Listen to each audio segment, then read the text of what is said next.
That's exciting. So when we're at 212, the question is, are we prepared for change? Are we preparing for change? All right, if you're leading on your job, are you at 212 preparing your team to make a difference?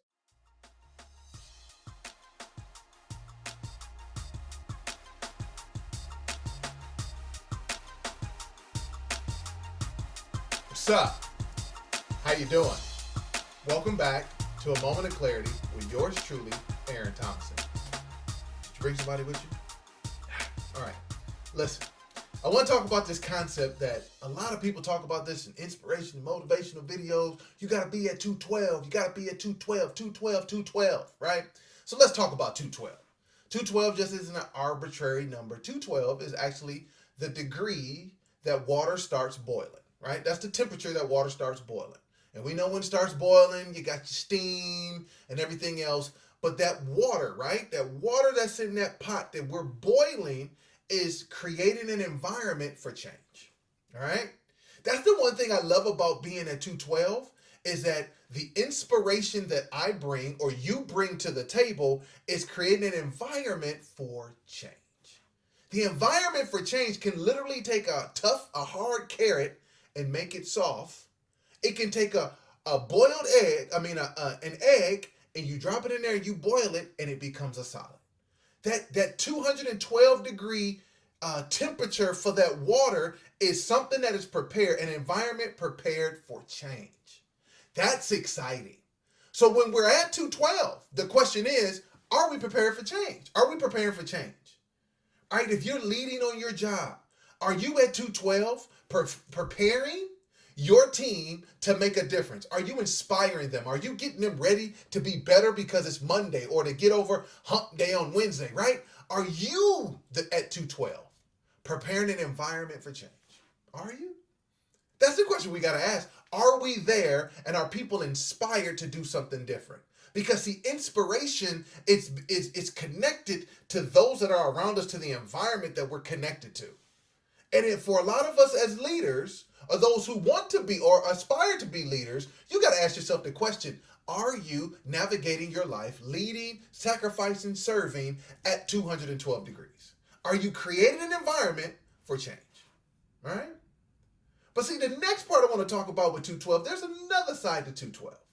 If we go back to that same pot that has that boiling water in there, if it stays at 212, and you don't turn the temperature either off or down, that pot, because of how water works, that pot will ultimately burn all the water out. It will evaporate. And if you don't turn the temperature down on the stove, you will ultimately burn the pot. You could burn up the kitchen, the stove, and burn up the kitchen.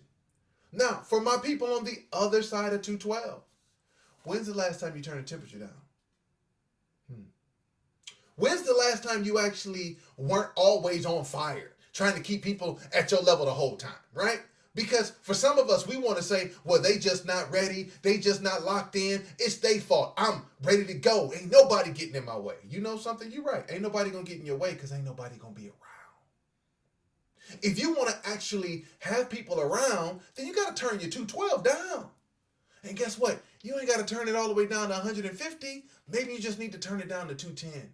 211, 209, that you still hot, that it still is a usable environment in which you're around, in which people can still be inspired but not burned up, right? Or even for yourself. You're sitting back trying to figure out, how do I get myself off this treadmill? How do I get myself off this cycle of always feeling like I'm on? Is because you haven't turned the temperature down. So we got to think about 212 is great in its proper perspective. I actually love those moments when I feel like my life is at 212. It's great. But if you allow for 212 to happen too long, you will ultimately burn up everything around you. And the first person that's going to burn up is you. So 212, let's be inspiring. Let's get people excited about possibilities through positive perspectives and seeing the world through a different lens. Let's do that. But understand, you at some point going to have to turn it down. For somebody to be able to maybe put some more water into your pot. For somebody to put some additional things into you that allows for the temperature to cool. and time for you to be ready to get cranked back up. Because who wants to achieve all their goals and their dreams and be by themselves? Who wants to achieve their goals and dreams and you're too tired to celebrate what you've actually worked towards? You're too tired to actually enjoy the fruits of your labor. So we know there are moments where we need to be turned up, and there's moments where we need to turn it down. That's the beauty of 212. It can literally change the environment for those that we're preparing it for. But the danger of it is by keeping the environment there too long, you will ultimately burn yourself out and burn up everything around you. So here's what I want you to do for me as we wrap up this edition of A Moment of Clarity. In the comments, let me know, where are you right now? Are you in one of those I'm cooling down moments? Are you in one of those, hey, I'm turning all the way up moments, right? Where I'm at 212, I'm inspired, I'm locked in, me and my team are doing this, whatever one you're at. Just put it in the comments and let me know. Because I want to see where we are, to give yourself the permission to turn down if you need to, or if it's appropriate, turn yourself up. Because as we wrap up this moment of clarity, and you know I've been here whole time, Aaron Thomason, is that I want to make sure you don't be selfish and you share this with somebody else, but you like it, subscribe to it. And again, let's talk about where we are, 212, 211. Are we turned up, turned down? Because remember, we are in this together. And the only way we're going to get better is if we stick together.